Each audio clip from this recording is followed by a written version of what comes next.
നമസ്കാരം.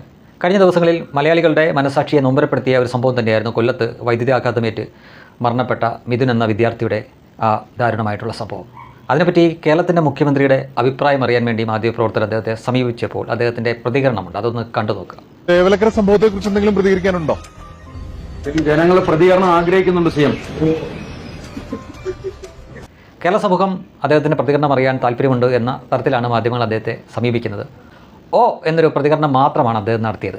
അതിനെ എനിക്ക് പ്രതികരണം നൽകാൻ സൗകര്യമില്ലെന്നോ താല്പര്യമില്ലെന്നോ ഉള്ള ഒരു ഒഴുക്കൻ രീതിയിലുള്ള ഒരു എന്താ പറയുക, ഈ ശരിക്കും ചോദ്യം ചോദിച്ചവരെ അങ്ങേയറ്റം അവഗണിച്ചുകൊണ്ടുള്ള ഒരു പ്രതികരണമാണ് അദ്ദേഹം നടത്തിയത്.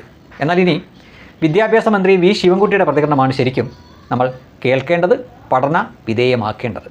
ഇലക്ട്രിസിറ്റി ബോർഡ് 5 ലക്ഷം രൂപ കൈമാറി കഴിഞ്ഞു. വിദ്യാഭ്യാസ വകുപ്പ് ഏതാണ്ട് ഒരു 20 ലക്ഷം രൂപയ്ക്ക് താഴെയുള്ള കെട്ടിടം വെച്ച് കൊടുക്കാനാണ് ഞങ്ങൾ ഉദ്ദേശിക്കുന്നത്. പിന്നെ അതുപോലെ തന്നെ ഒരു അത്യാവശ്യ പോക്കറ്റ് മണി എന്നുള്ള നിലയിൽ ഉടനെ തന്നെ ഒരു 3 ലക്ഷം രൂപ ഗവൺമെൻറ് കൊടുക്കുകയാണ് ആ കുട്ടിയുടെ അത്യാവശ്യ കാര്യങ്ങൾക്ക് വേണ്ടി.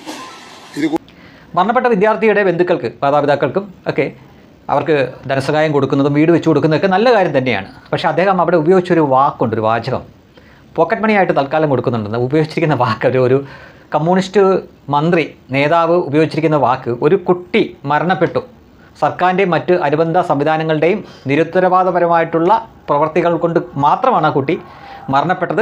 ഈ കേരളത്തിൽ തന്നെയാണ് ഒരു കർഷകൻ്റെ ഏതാണ്ട് 400 മുകളിൽ കുലച്ച വാഴകളുള്ളത് മൊത്തം വെട്ടിക്കളഞ്ഞത്. കാരണം സുരക്ഷ പറഞ്ഞിട്ടാണ് ഈ ലൈൻ കമ്പി, അതായത് ഈ ഇലക്ട്രിക് കമ്പികൾ അതിൻ്റെ മുകളിലൂടെ പോകുന്നുണ്ട്.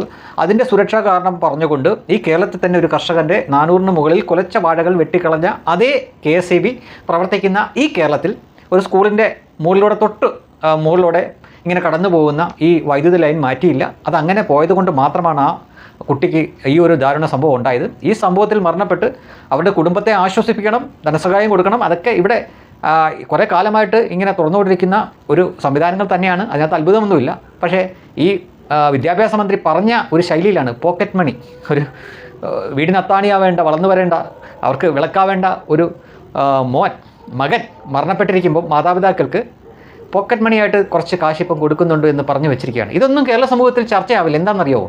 ഇവരൊന്നും BJPയുടെ നേതാക്കളോ BJPയുടെ മന്ത്രിമാരോ ഒന്നുമല്ല. BJPയുടെ നേതാവാണ്. ഇപ്പോൾ പ്രധാനമന്ത്രിയാണ്. പ്രധാനമന്ത്രിയോട് മാധ്യമപ്രവർത്തകർ ആരെങ്കിലും ഇങ്ങനെ പ്രതികരണം ചോദിക്കുമ്പോൾ അദ്ദേഹം എന്നാണ് പറയുന്നതെങ്കിൽ എത്ര ദിവസത്തെ ചർച്ചയാണ് എന്ന് ആലോചിച്ച് നോക്കാം. BJPയുടെ വേറെ ഏതെങ്കിലും ഒരു മന്ത്രി ഒരു ദാരുണ സംഭവം നടക്കുന്നു, ആ സംഭവം നടന്ന വീട്ടുകാർക്ക് കുറച്ച് പോക്കറ്റ് മണി ഞങ്ങൾ നൽകുന്നുണ്ടെന്ന് പറഞ്ഞാലുള്ള അവസ്ഥ നിങ്ങളൊന്ന് ചിന്തിച്ച് നോക്കുക. ഇവിടുത്തെ മാധ്യമങ്ങളിൽ എത്ര മണിക്കൂർ, എത്ര ദിവസം, ചിലപ്പോൾ ആഴ്ചകൾ വരെ അത് ചർച്ച ചെയ്തേക്കും. അവിടെയാണ് ജനങ്ങൾ വോട്ട് ചെയ്ത് ജയിപ്പിച്ചു വിട്ട 2 ടീമുകൾ, ഒരാൾ അങ്ങേയറ്റം അവഗണിക്കുന്ന തരത്തിൽ അതിനെ പ്രതികരിച്ചിട്ട് പോയെങ്കിൽ മറ്റൊരാൾ കൊടുക്കുന്ന പണം പോക്കറ്റ് മണിയാണ് എന്ന് പറഞ്ഞു വെച്ചിരിക്കുന്നു. അടുത്ത ഇലക്ഷൻ വരുന്നുണ്ട്, വീണ്ടും കൊണ്ട് കുത്തിക്കൊടുക്കാം.